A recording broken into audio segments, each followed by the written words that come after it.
السلام علیکم، کیسے ہیں آپ سب؟ امید کرتی ہوں آپ سب خیریت سے ہوں گے۔ اللہ تعالی ہم سب کو اپنی حفظ و امان میں رکھے، آمین ثم آمین۔ چلتے ہیں ہمارا آج کا کام۔ ہمارا سبق تھا آؤ سمندر کو چلیں، جس کی ہم نے پڑھائی کی تھی اور اس کے بارے میں ہم نے سمجھا تھا۔ آج اسی سبق سے ہم نے مشکل الفاظ کی املا وہ اپنی نیٹ کاپی پہ خوش خط کر کے لکھنی ہے۔ تو دیکھتے ہیں املا۔ سب سے پہلے آپ نے تاریخ لکھنی ہے، جماعت کا کام، عنوان، املا۔ پھر اس کے بعد ہم نے اس کو اپنی نیٹ کاپی پہ خوش خط کر کے لکھنا ہے۔ آپ لوگوں میں سے کچھ بچوں نے وہ بیچ میں کاپی کے اوپر مارکر سے لکھا ہوا ہے، کوئی ٹیگنگ مارکر سے کی ہوئی ہے، کہیں جگہ پہ جماعت کا کام آپ لوگوں نے وہ پین وغیرہ سے لکھا ہوا ہے۔ تو بیٹا آپ کو میں یہ باتیں سمجھاتی رہتی ہوں کہ ابھی آپ کی لکھائی وہ اس قابل نہیں ہوئی کہ آپ پین کا استعمال کریں، تو آپ نے ابھی پینسل سے ہی لکھنا ہے۔ کوئی بچہ اپنی نیٹ کاپی کے اوپر پین یا مارکر کا استعمال نہ کرے، ٹھیک ہے؟ وہ آپ نے صرف ابھی پینسل سے خوش خط کر کے لکھنا ہے۔ پینسل سے لکھنے کا ایک فائدہ یہ ہوتا ہے کہ ہم اگر ہم سے لکھنے میں کوئی غلطی ہو جاتی ہے تو ہم ریز کر کے اس کو دوبارہ سے ٹھیک کر سکتے ہیں، لیکن جب ہم پین سے لکھتے ہیں تو وہ پھر بار بار جب کوئی چیز غلط ہو جاتی ہے تو اس کو کاٹنا پڑتا ہے، تو جس سے وہ کاپی ہماری وہ گندی ہو جاتی ہے، ٹھیک ہے؟ تو آپ سب تو بہت اچھے بچے ہیں، اچھا کام کرتے ہیں، تو اس وجہ سے آپ نے پین کا استعمال نہیں کرنا۔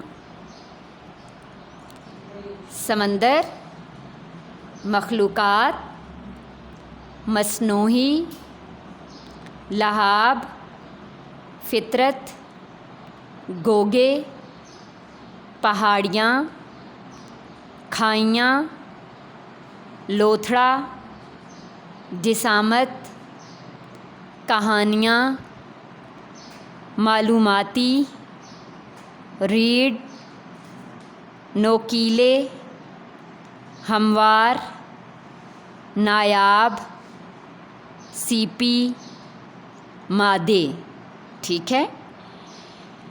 یہ تمام کام آپ نے اپنی نیٹ کاپی پہ خوش خط کر کے لکھنا ہے۔ اگلے صفحے پہ، کاپی کے اگلے صفحے پہ آپ نے وہ تاریخ لکھنی ہے، جماعت کا کام لکھنا ہے۔ اس کے بعد صفحہ نمبر 25 پہ سب کو نظر آ رہا ہے، صفحہ نمبر 25 پہ دیے گئے ہیں الفاظ کے معنی، ٹھیک ہے؟ یہ بھی آپ نے اپنی نیٹ کاپی پہ خوش خط کر کے لکھنے ہیں۔ خوش رنگ، خوبصورت، جہاں، دنیا، نایاب، بہت قیمتی، نہ ملنے والا، کامیاب، انوکھی۔ یعنی کہ ہر لفظ کے کئی معنی ہوتے ہیں، یہاں پہ انہوں نے 2-3 لکھے ہیں، تو آپ نے یہ تینوں لکھنے بھی ہیں اور یاد بھی کرنے ہیں، ٹھیک ہے؟ مخلوقات، مخلوق کی جمع، یعنی اللہ کا پیدا کیا ہوا، بیش قیمت، بہت قیمتی۔ اداس، غمگین، افسردہ۔ معلومات، علم، اہم باتیں، ذرہ، چھوٹے سے چھوٹا حصہ، ٹکڑا۔ سمجھ آ گئی بات؟ آگے دیکھیں۔ لہاب، تھوک، ہموار، برابر، موضوع۔ نوکیلے، نوکدار۔ اعضاء، عضو کی جمع، بدن کے حصے۔ فطرت، قدرت، خلقت۔ مصنوعی، بناوٹی، نقلی، جعلی۔ دلچسپ، دل لبھانے والا، مزیدار۔ منحصر، متعلق، وابستہ، ٹھیک ہے؟ ان تمام الفاظ کے معنی کو آپ نے زبانی یاد کرنا ہے۔ یاد کرنے کے بعد آپ نے اپنی نیٹ کاپی پہ خوش خط کر کے لکھنے ہیں، ٹھیک ہے؟ اور جو ہے آپ نے پینسل سے تمام کام لکھنا ہے۔ میں امید کرتی ہوں آپ اپنا سارا کام جو ہے وہ خوش خط کر کے لکھیں گے۔